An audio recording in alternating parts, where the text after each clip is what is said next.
All right, guys, what's going on? So today I'm really excited because we're talking with Jen Thompson. So first off, Jen, thanks so much for jumping on the podcast. It's really exciting to have you here.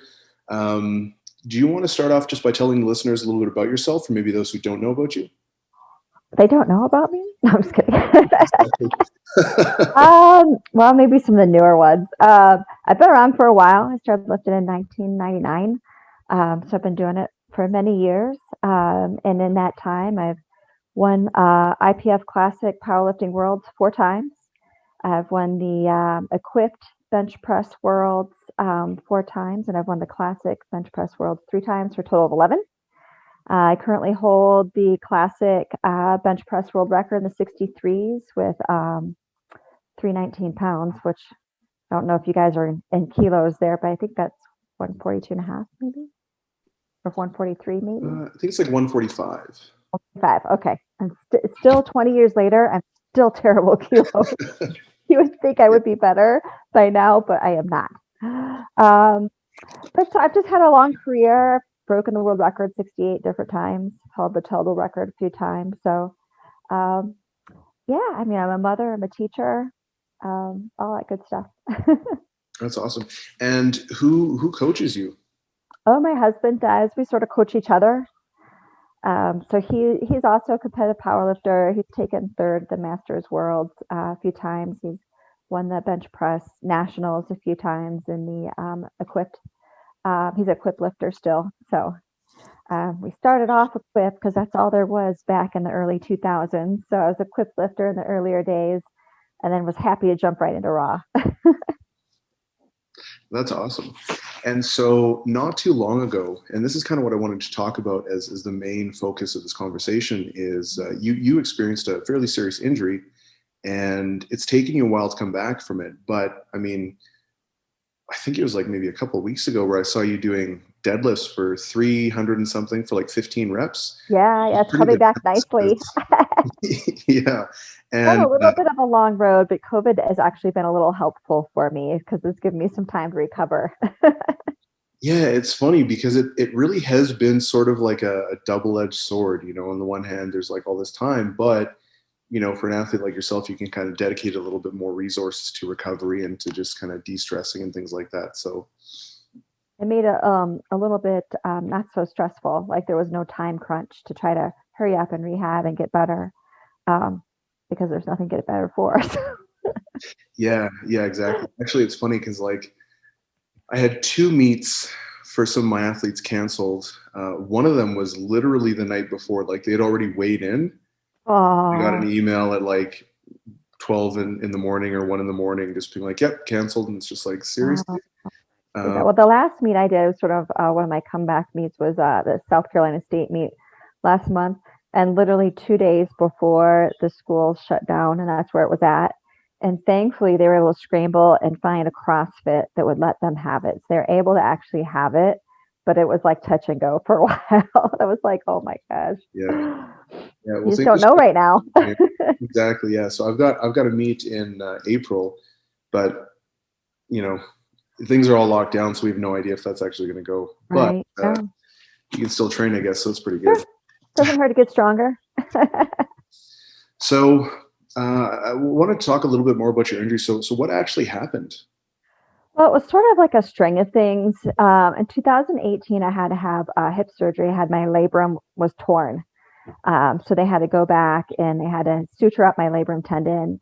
And then I also had like tons of scar tissue and stuff in the hip joint. So I had laparoscopic surgery and I came back like and had like a stellar year. Like I won nationals, I ran worlds, I won bench press world. It was like amazing.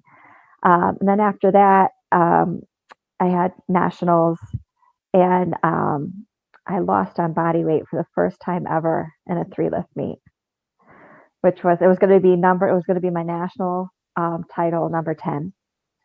And I knew I wasn't feeling good going into the meet. I was having some weird hip stuff, but because I wanted to win so badly, I ignored it. Which you shouldn't do.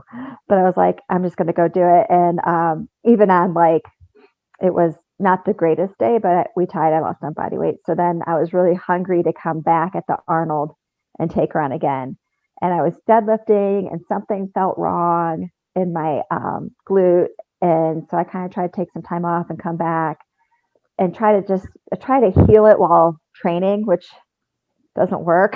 I tried to like work around it, And so we were at the Arnold in 2018 and I was on squats. I was hitting a PR third squat and I felt something pop and I just fell backwards. And the spotters had to catch me. And my husband had to carry me off the stage, which was hugely embarrassing in front of like tens of hundreds of thousands of people.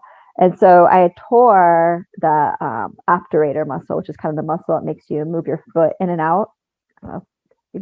Muscle mechanics. I don't. So I tore it like badly. So I did PT, fixed it all up. It was feeling better. That summer I was doing some deadliftings and I just heard something pop and I knew something wasn't right. So I waited for a little while and I ended up going in MRI and I literally cracked my pelvis in half.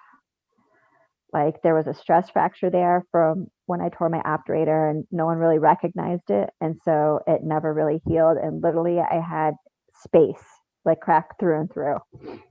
And I was like, oh my God. Like, okay, so this just keeps compounding and getting worse and worse and worse. So really the only fix was to take 6 months off and try to let I did some like a lot of stim therapy, ultrasound therapy on it. And I got an MRI like 6 months later and they were showing that it was stitching together. So then after that, I just starting back low again and trying to come back. So it was a montage of bad decisions on my part, really. It's funny because usually, well, not usually, but sometimes injuries can kind of happen like that where, you try and work around things like you said, and all that ends up happening is you end up driving more tissue stress to some of these other areas that aren't necessarily prepared. And then all of a sudden, because they have such a significant acute spike in load that ends up being persistent, it can kind of lead to some other issues that weren't necessarily planned for. I know that I've had that in the past where it's like I hurt my back and then I start doing things differently. And then all of a sudden it's my hamstring or my adductor or my shoulder or whatever else, Yeah, and I just made some bad decisions. It was the first time in my very long career where I was really getting challenged, like I wasn't like a shoe-in for the win. Like I was going to have to work real hard and like I could afford not to be great, in order to win. So I felt a lot of pressure to like ramp up my training where I wouldn't have ramped it up and really just try to get lifts. I wouldn't have been so worried. I was so worried about the numbers. And I just let like the whole mental thing get to me and it cost me a lot. Mm-hmm. You'd think at the level I'm at, it'd be a little bit better, more mature wise and recognize things. But I feel like, in this, you have a long career, but at the same time, you don't know how long this wonderful opportunity is going to last. So you feel like sort of pressured to like embrace it all for as long as you can. Right. And so how did that affect your headspace then? Like the injury, coming back from the injury, were you ever like, concerned that you wouldn't be able to lift again? Like, how did you actually get back into the headspace of being just confident and going after it again? Well, I mean, I'm no spring chicken right now, 47. And so definitely during the last year and a half, I didn't know if this was going to be like a career ending thing for me. Maybe I was just done. I know I was super tired of lifting with pain because I had spent so much time just, trying to grit things out and tough it out and just work, even though like squats were tremendously painful and my squat sessions were just horrific. And I would but I wanted to keep going. And so at that point I was like, well, if this is it, is it? Because I was like, I'm just over. I'm over the pain. I'm over this not feeling good. It's not fun. So I just came to sort of the resolution. Well, I have accomplished a lot in my career. So, I mean, I definitely could walk away right now and be pretty happy with the way things have played out for me. But, I'm still a competitor and it doesn't want to quit. So I got to the point where, especially with the COVID stuff, I'm like, well, there's nothing going on. I'm just going to start really low and do high reps, low weight, and start working my way up. And we'll just see what happens. So if it doesn't happen, it doesn't happen. And as soon as I sort of made that sort of resolution in my brain that I was okay with it, then I started doing great. Yeah, it's almost like there's a bit of like cognitive dissonance that happens where, you don't want to accept the fact that you are injured and that you do just have to scale back. And then, the moment that you were like, you know what, I'm just going to do whatever I need to do, it just like kind of sort of resolved on its own. It's tricky. It's really tricky to come back from that, because I had two very serious back injuries, and one of them, I was in a back brace and on crutches for like a year. And it's, yeah, I don't know. Cause on the one hand, you're obviously, I'm not anywhere near the same level as you are, as, from an athletic standpoint, but you're used to competing at a certain level, and then all of a sudden your performance is dropped. And because that's such an overwhelming aspect of your life, it's really hard for that not to be very deeply integrated into your sense of like self and identity. And so you kind of end up going through this like little bit of, or at least I did anyways. I don't want to put any words in your or anyone else's mouth, but like, I definitely went through a little bit of an identity crisis where I was like, man, like what am I doing? Like, what's going on? What are my priorities? And started questioning a whole lot of things. And it became really difficult. Like, did you ever experience anything like that? Yeah, for sure. I mean, especially because like I have high school kids, and I want to be able to go skiing with them and go hiking and, do things. And so that you do come to a point where like it is, for so long, this is definitely part of my life and who I am. And I identify myself with, just the physique that the sport gives you, but just the training, the day to day, the eating, everything. And so to have to like come to the reality that like you have to really sort of make a decision as to, is this like a healthy or an unhealthy really for me to continue on in this way? And it is certainly humbling, like, like you said, if you're heading back, like, 315 is hard deadlift for me right now, where before that was my last warm up. So that, it is hard to either just be okay with it and say, okay, I'm just going to start from here and keep forward, or you just want to throw your hands up and be like, that's it, like, because it is hard where you're used to lifting at a certain level, and then that level is like so far beyond reach. It's hard to think that you'll get back there. And so how did the people around you respond? Like, how did your husband respond, your kids, other people kind of in that, lifting environment? How did that impact, I guess, your mindset, your recovery process?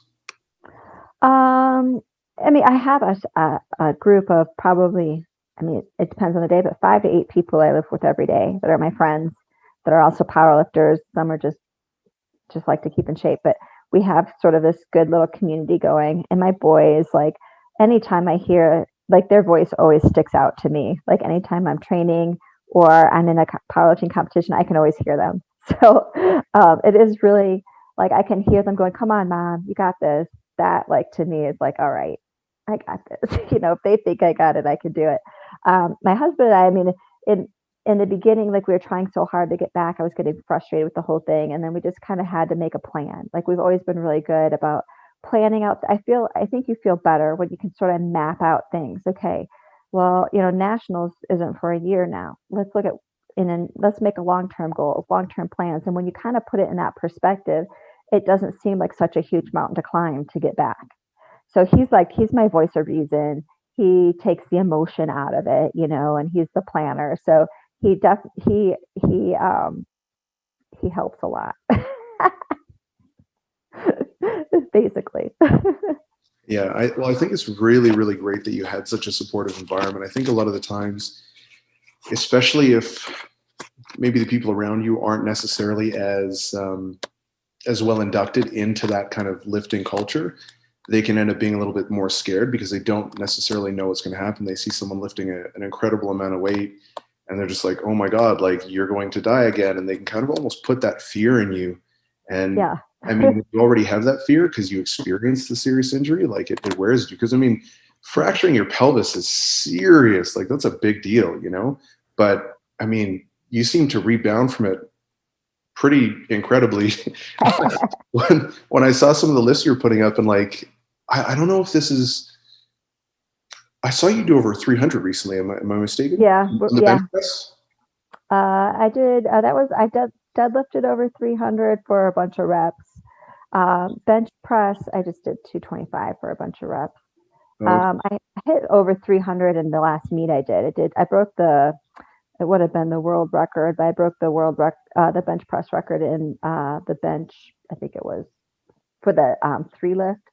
I want to say it's like 316 point something or other. So that was that. yeah, that's wild. So I always got the bench. My bench is always my baby, and nothing ever goes wrong with that one. So I'm good there.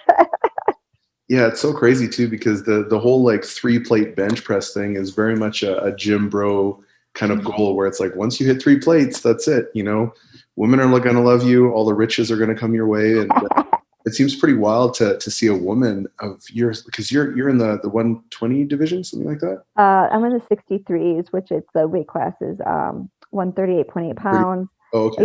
usually weigh around 135. Usually kind of a Yeah. little bit lower than that, but Okay.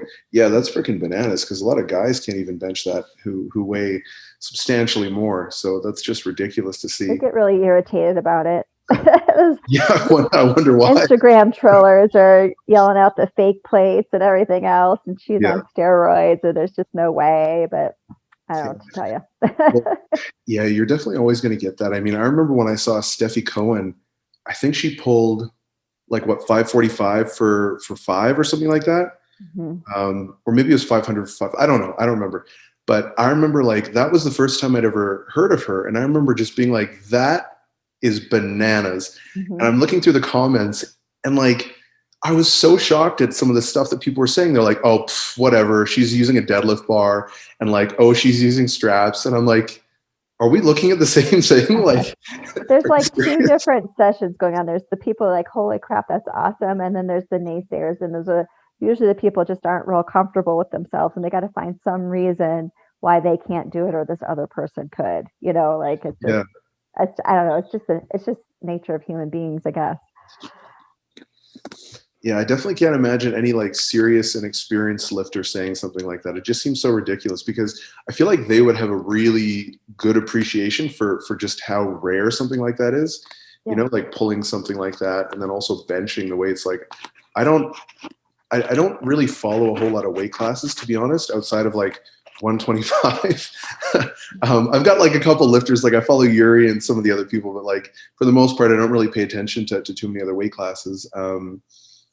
But I can't really think of many women at all who were kind of even in that level of benching. Yeah, they're getting closer now. Like before, and I kind of like to think I had maybe a little bit of something to do with this.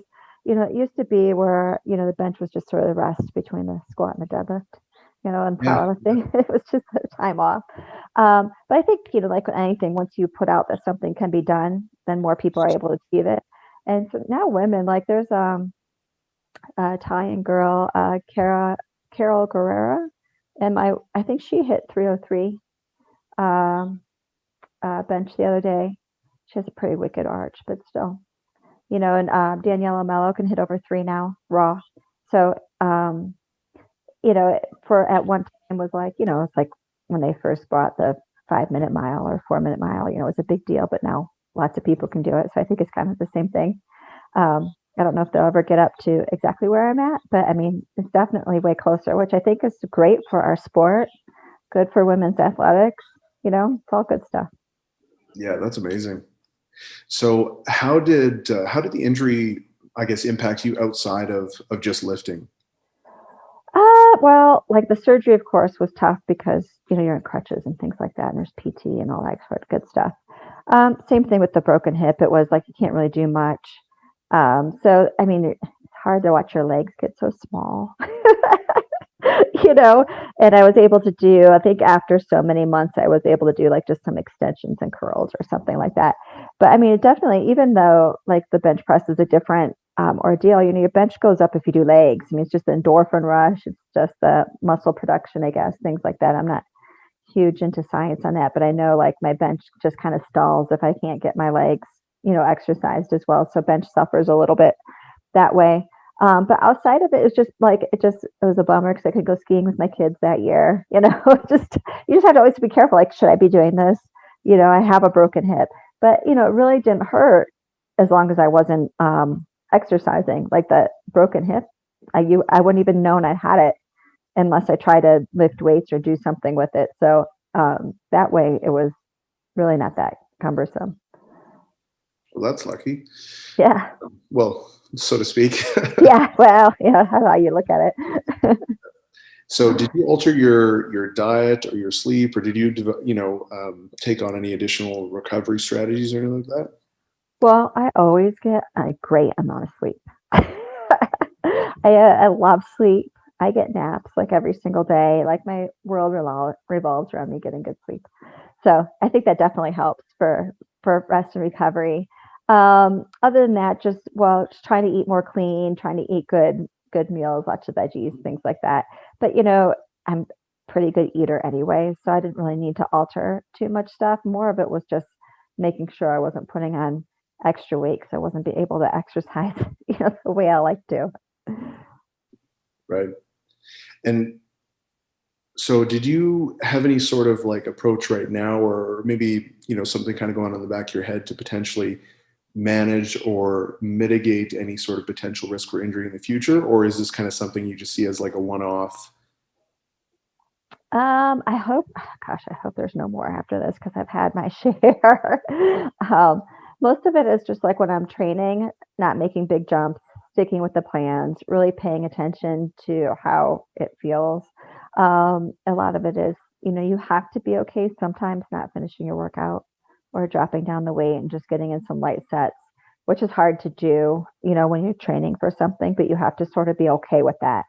So I've kind of had to reconcile that in my head. Well, let's just not do these last couple exercises, or let's drop down the weight, or it's just had it today and it's time to call it quits. Lots of ice though. I love ice. I think it really is the cure all for about every injury. So like I usually ice my entire body, like when I'm done. Nice. That sounds terrible, but Oh, it feels so good though. Once you get used to it, it feels so good. It just numbs up that spot that doesn't feel so good and you feel so much better.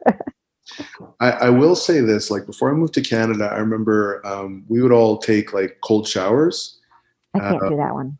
and or like you'd have like just water that you'd kind of walk into, and it would be like just ice and frozen, and it's terrible while you're in there, but then once you jump out, you're just like you've got an insane amount of energy. So I will admit that for sure, but I definitely hate the experience, so I don't do it anymore. That sounds horrific. Like my husband tried to talk me into doing that, and like I couldn't do it. Like I tried, I'm like, no, nope, nope, nope. Yeah, well, I think if you want to do it, I think the big thing is you can't have hot showers anymore. Because the moment Oh, you go from having cold showers, then you have one hot shower and you're like, fuck that. I do not want cold showers anymore. But but yeah, no, it definitely makes a difference in terms of just like I don't know like what difference it actually has necessarily, but mostly psychological. I think it just kind of wakes you up and you're just like full of energy. well, to take away a lot of the inflammation and things like that. But I think you have to be careful with some of that too, because like as a power lifter, you want that inflammation for the muscle growth and strength growth. So that's why like a lot of times they say those cryotherapy things, they're great for endurance type athletes, but not necessarily for power lifters unless you have like a certain injury or it's just like, you have a competition back to back or something like that. I mean, the idea is you do want that inflammation to repair and make your muscles grow back faster. So if you're taking away that inflammation, you're taking away some of your gains. Right. Yeah. So during that process, did you ever think about quitting, or did you ever think about like what the next step was for you in terms of whether or not you're going to be able to continue? I never thought like about quitting lifting. I didn't know how many big competitions would be in my future. I just sort of left it as like, if it happens, it happens. Great. If it doesn't, you know, but you have to sort of, and I wanted to be able to still live a nice live a nice life the rest of my years, and that wasn't going to happen the way things were going. So Yeah. Well, it's funny because one thing you mentioned was how you started auto-regulating your training after the injury coming back from it, and that was kind of my experience as well. When I came back, I definitely think it gives you a little bit more awareness, and you start paying attention to a lot of those details really early on before they start cropping up and really turning into something a little bit more significant. Like I remember I was always dealing with little injuries, like nothing crazy, you know. It was just like, you know, I strained my pec a little bit, or my back is a little, you know, sore, and like my hip is tight and just kind of bothering me, like all these little things. And then after coming back from my back injury, I was like, yeah, okay, I'm done with that. So anytime something happens now, I'm usually trying to be pretty aggressive at tackling it because, and because of that, I mean, like, you know, on the one hand, it sucks because I was out a whole year, but on the other hand, I've been training for several years now, almost uninterrupted. Well, uninterrupted by injury, Yeah. interrupted many times by COVID. Right. But yeah, and so I think there definitely is a bit of a silver lining there, and even um, for myself as well, like dealing with some of the athletes that I coach, you just have a little bit more of an appreciation of kind of what they're going through, of their mindset, and kind of how to give them little wins, even though they're not like all-time PRs. It's like, Yeah. how do you still make training fun? How do you change the goals and kind Mhm. of shift things up? So actually, that is a question I'd like to ask you. During that time, it is really important to see those wins. So how did you shift your attention so that you could still feel like you were making progress, even though the absolute weight on the bar wasn't necessarily what you're accustomed to? So it was just sort of like just a belief in the process, belief in the program. And if you could look like many months ahead, you know, you had plenty of time to get there starting this low. But then a lot of times it was just looking at the workout itself. Like if you could get through it without pain, that's a win, you know, or without a tweak or without something going wrong. So a lot of it sometimes was like being able to look ahead, and say, okay, I can get there. But some of it was just focusing on the task at hand. And in my training, like for all these years, it's very cyclical. Like I mean, you peak to your competition and then you drop back down a bunch of weight and you start back over. So, you know, starting back over at a much lower weight is sort of something you're used to doing anyways, because you kind of just, you're making gains, you drop back, you make a little higher gain, you drop back, you make a higher gain, you drop back. So, um, we always, like, after a big competition, drop back and do like low weight, high reps. So, you know, that didn't seem like off to me or unfamiliar. So that was easy to handle. Just the unknown was probably the hardest part. Is like, you know, how far will I be able to go before this hurts again? Or how far will I be able to get? Will I get back to these numbers that I'm used to getting to? Mm. And so where are you right now relative to where you have been at your best? Well, I had like my comeback meet in December, which I didn't get quite to where I would have liked to, but I just wasn't quite ready yet. My squat, I think I got to. I tried actually a PR squat, which was 344, and I missed it.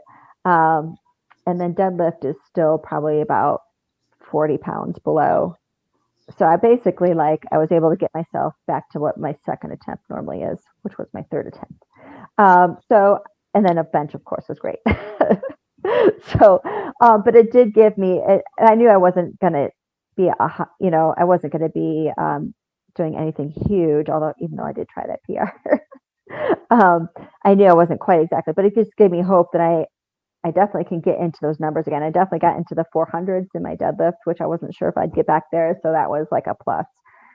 Squats have always been horrible. I've never been a good squatter. These legs just don't like squats. So I have a goal of hitting 350 one day, and I always try to keep my squat a little bit higher than my bench. So I was able to do that. So I was happy.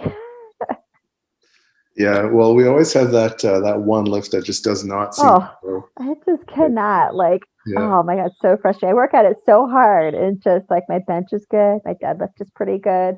That squat, ah, Yeah, I'm literally the opposite. I'm like my squat and deadlift are pretty good, and then my bench is like way down here. Like I'm still in the low 400s for bench press. Meanwhile, everyone else at my weight class is benching like in the mid fives. yeah, It's like, yeah. So hopefully, eventually, I'll get there. But yeah. Just gotta keep trying, keep yeah, trying. exactly. So what kind of goals are you working towards right now then? Let's see. So we have US has our nationals planned for June.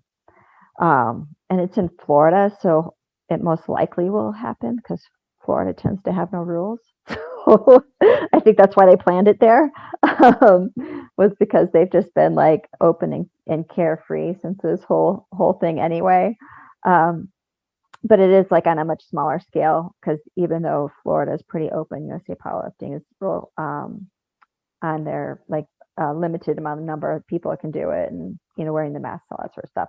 So that's June. So my plan is I'm doing like a high rep workout right now, and then that should end in March, and then I'll start doing my competition training for June. So the hope is to get back past where I was. I think the idea of the high reps training was to get kind of more of that base strength back, not just working on a 1 rep max, but just getting everything super strong.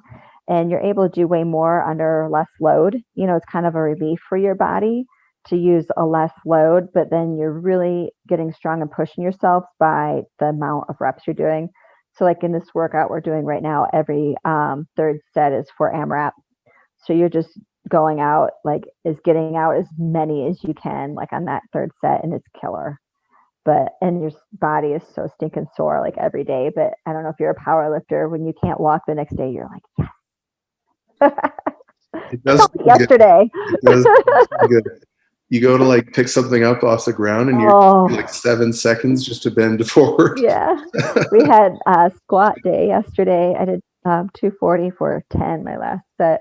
And so I was taking the dogs this morning. My adductors are like cramping up like the whole time. And I'm like, oh my God, it's icy outside. I'm like, oh my gosh, I'm going to die. But it feels good. Yeah, I definitely think that the higher volume approach is becoming a little bit more accepted now. I remember back when Jesse Norris was really like big, when he was kind of hitting his peak, he would always hit like 10s and 12s and stuff. Mm-hmm. And that seemed to be like very, I don't want to say new, but it definitely wasn't very well received by a lot of people. They were like, oh, it's lift specific, blah, blah, blah. Whereas now I see lots of people doing that stuff. And I mean, I definitely do that as well, because like you said, I think the biggest thing is like it builds up your work capacity, builds up your base, builds up muscle. And the biggest thing is, it deloads all your tissues from that really, really strenuous lifting. And plus, because you're doing high reps, you can usually utilize like an exercise variant, like instead of doing a comp squat, maybe like a front squat, SSB squat, something like that. Mm-hmm. So I definitely think that that's really valuable, because like you're not going to feel damage in your tendons and ligaments. Like they feel great until they blow off, and then and then that's it. So I definitely think those periods are really, really good. So I do like that kind of almost more linear type approach of the scaling of the reps and things like that. Yeah, we do it at least once a year. We do this sort of high rep where you start with reps of 10 for 2 weeks, and then you go down 9s for 2 weeks, and so on until you get to 5s. And every year I always get way stronger. Like I keep a record, we try to do it twice a year. Sometimes it just ends up being once, just depending on how many competitions are going on. But it's definitely something that I can tell you has made me stronger as I've gotten older, for sure. So how long does that higher volume phase usually go for? I mean, if you're just reducing by 1 rep every 2 weeks, it sounds like it'd be like it's like a 12-week program. Okay. By the time you get down to 5s.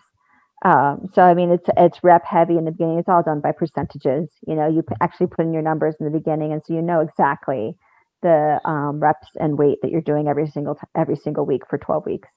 And so you tend to fail a little bit as you get more towards the 6s and 5s.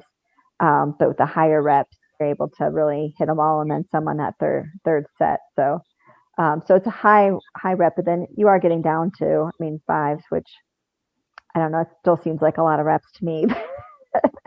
It's not 10. But it is funny, we just hit the week of 8s. It's such a relief to do 8s versus 10s. You're like, yes, 8s.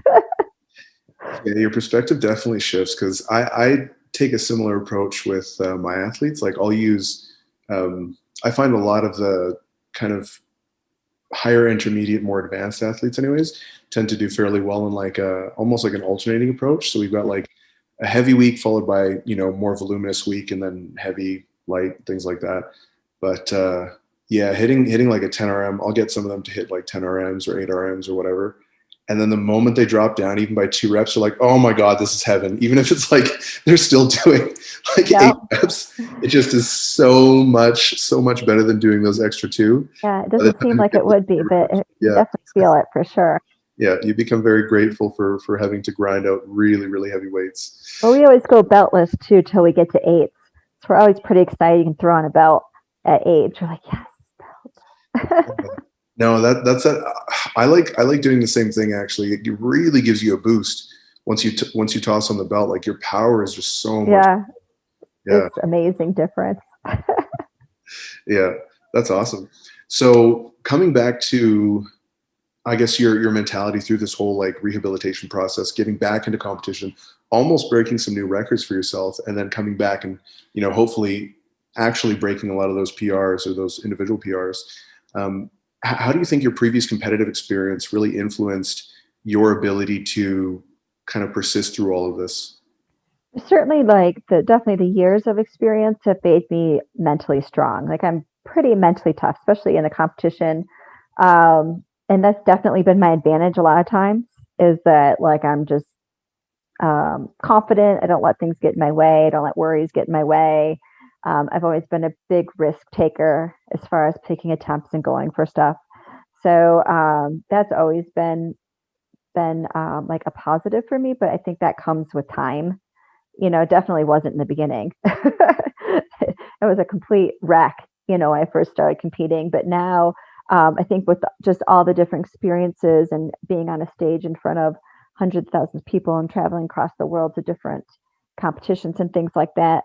But there is just definitely a level of comfort knowing they've kind of done a lot of things already. And so everything I do, I feel like from here on out is just like bonus.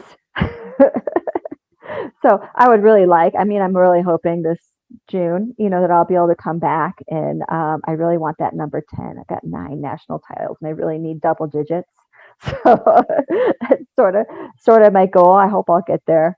But in the end, like I love competing. I mean, that's what's kept you in it for so long is to be on there and to come down to that last deadlift or to come down just to the numbers game or who's more confident or who's the biggest risk taker. It's fun. It's like a big game. So that's really what's kept me in it all these years is just the love of competing and putting it all out there and see who's the grittiest. It's good. So when you approach a competition, like what is your strategy or mentality? How do you usually approach like attempt selection? And do you have some sort of like mental preparatory process prior to actually going out onto the platform, or even like if it does extend for several days? I know some people kind of get into a zone a couple of weeks out. So what does that process look like for you? I try not to think about it at all because it makes me nervous. So I do a lot of visualization. I've read a lot of books on like just athletic mental prep. My favorite one's called Body Mind Mastery by Dan Millman, McMillan. And a lot of it is learning how to deal with those nervous feelings, doing a lot of visualization as to how you expect it to go, so that like usually by the time I get to a competition, I've already lifted in this competition probably 20 different times in my head, so there's a familiarity to it. And as far as like a temp picks, like we have like an A, a B, and a C. Like usually my openers almost never change. My openers have been the same for years because I feel the opener is sort of a last warm up. Really it's just to get you in there, get you feel confident, show the referees that you've got all the points in each lift. And then usually my seconds are near my top end, but not my top end. So it's about 95% of what I can do. And then usually my thirds on the edge.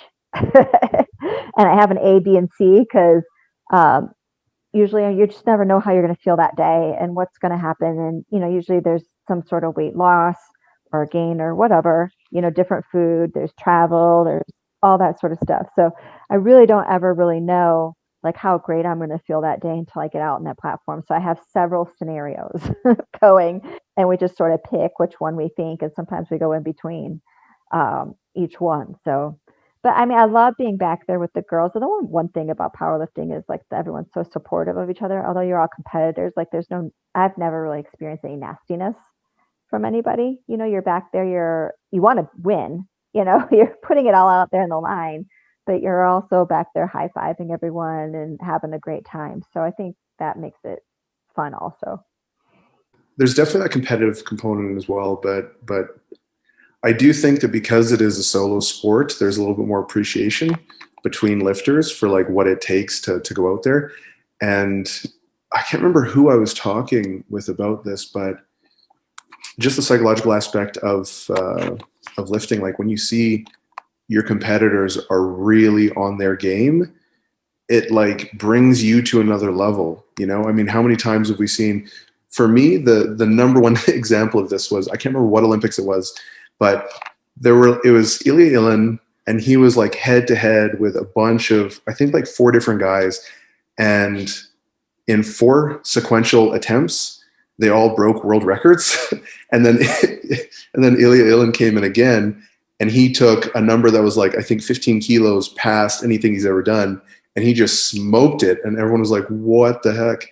And he won. And it was just like, sometimes I think that, you know, the competitive aspect can pull that out of you. And there's like this really cool camaraderie. So it's almost like, I want to push you because I think it's going to get more out of me as well. But then I also respect the fact that, you know, you kind of like how mentally challenging it is to go out there and be all alone and then just kind of crush a weight that, you know, you've never lifted before. It's a pretty unique experience. Yeah, I mean, you're sort of in it together to a certain point, you know. You know, you're both striving for the same thing, but you're also sort of kind of in the same battle. So you're sort of side by side in a way. So, I mean, and definitely like, you know, powerlifting's like way more expressive now, especially now in America where we have the prime time and things like that. Like it's more of a production. There's, you know, there's music, there's lights, there's an announcer, there's crowd going crazy, and that all plays into making you want to go and hit bigger numbers too. And the cheering and the high fiving and the jumping around, and it's contagious. You know, it really is infectious. And so it's great to see that and just experience it. It makes you want to keep coming back. Did you ever find it difficult, or did you ever find that while you were coming back from injury that you had a predisposition to be a little bit more negative and maybe look at things from that lens a little bit more? Well, you certainly can get down on yourself. Like, you know, you just, especially if you're having a bad day or you just haven't slept well, you know, all those things that play into factors with that. But I'm pretty good about shaking myself out of that stuff and just sort of, you know, when I have those negative thoughts, I picture myself crushing them, putting them away, thinking about different things. So the mental game is super, super important because it can make you or it can break you. For sure. I mean, especially in powerlifting, I say sometimes it's almost like 90% mental, 10%, you know, physical. Because if you're down on yourself, you're not going to do well. And then that just sort of keeps going, barreling down. So you have to be able to have that ability to, when something goes wrong, isn't right, you have to have that ability to crush that thought, crush that negative feeling, and just refresh and go on to the next step. And so I'm pretty good with that. So what advice do you have to newer lifters? Because I know that you said when you first were starting out, that was something you kind of struggled with, was the anxiety of kind of competition. So Very much so. What advice do you have to newer lifters who are still kind of experiencing that and, you know, are still a little newer into the game, maybe just a couple of years into their competitive experience? Well, you think about it, it's not an easy thing. First of all, you got to get out there in this wrestling suit in front of everybody, you know, and you have to perform this in front of people that are judging you and then an audience, you know. So, I mean, that in itself takes some, you know, confidence to even just get out there and do it. But I do think, like, especially in the beginning, what we did was we did meets constantly. I mean, even didn't even train them. I would just go out and do them because the more you got comfortable with that, the more you got used to seeing the referees and just the schedule and how everything flowed, you got better with it. And then a lot of it was coming to a reckoning with what worked for me. And, you know, I'm pretty like, I'm not a very loud person, I'm pretty kind of calm. But then when I get out powerlifting, I'm yelling and screaming, I'm waving my hands. And the reason I do that is because it keeps the negative voices in my head quiet. So that's how I found a way to deal with, like, oh, that looks heavy, or that last lift felt heavy, or I don't want to get out in front of these people, or what if I miss this in the gym? And so instead of having those thoughts, I shout, I yell, I wave at the crowd. I get the crowd cheering for me because it makes me feel like I have all these people on my side that want me to do well. And so really it's kind of coming up with your own mechanism. I know like um, Joy from England, I never can say her last name correctly. She's the world champion from England, Nanami. Um, Naomi, I can never say it right. Sorry, so sorry, Joy. But anyway, if you watch her in between lifts, she's in the back sucking on a sucker and reading a book in between lifts, and that's how she deals with it. Some people have to have really loud music in their head so that it keeps the negative thoughts out and they're just hyped and ready to go. So it really is finding something that helps you keep your nerves in check and makes them positive instead of a negative. Like for the deadlift, like I can never come anywhere near lifting the deadlift in the gym than I can on the platform. Like at home, I can maybe hit a single of 420, 430, but I get out on the platform, I can hit 460 all out. It's just you can't recreate that type of situation, I don't feel like. So you have to find some way to make those nerves not a negative, but a positive. So everyone has a little bit of a different way of doing it, but you got to find yours. Yeah, no, I completely agree. And it's funny because a lot of the times, like if I am coaching a lifter who's maybe a little bit more new, let's say they only have like 3 or a handful, or maybe even no competitive experience, they'll usually be like, "Oh my God, I'm really nervous." And I'm like, honestly, the only time I've ever seen lifters do really bad is if they're not nervous. Yeah. Like I'm way more concerned if a lifter's not nervous than if they are nervous, because the nerves are going to make you stronger. They're not going to make you weaker.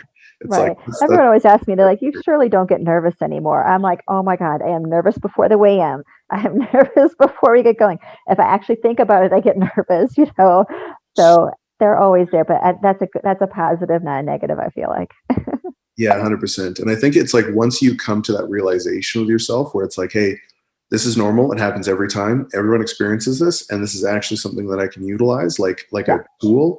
Then I think it kind of changes that frame of reference, and so you're less concerned about it, because it's like if it gets into your head, you almost become nervous by the fact that you're nervous, and then it just kind of is this weird thing that just Downward spiral. you just become exhausted. You step out on the platform and you're already so drained because you've just been obsessing over this for the last couple of hours. That is some of it too. Like, a couple of like, especially earlier on, I beat some girls because they're back, they're trying to stay amped up the whole time, and that's it. Or trying to like stay in this zone, and so that is hugely draining. So it really is important to learn how to turn it off and turn it on really quick.